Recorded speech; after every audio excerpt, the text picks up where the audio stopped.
So this Indian guy is sitting next to Einstein, and Einstein says, you know, it's a long flight. Why don't we have a competition? I'll ask you a question, and if you can't answer it, you give me $5. Then you can ask me a question, and if I can't answer it, said Einstein, I'll pay you $500.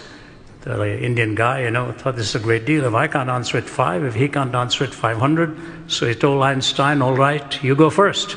So Einstein said, how far is the moon from the earth? And the Indian thought and thought.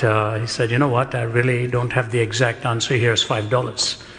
Then he looked at Einstein and said, what goes up a hill with 3 legs and comes down with 4? And Einstein worked through all of his knowledge of science, couldn't figure out what he was talking about, put his hand into his pocket and gave him $500. Einstein's turn again. Einstein said, before I ask you my next question, what does go up the hill with 3 legs and come down with 4?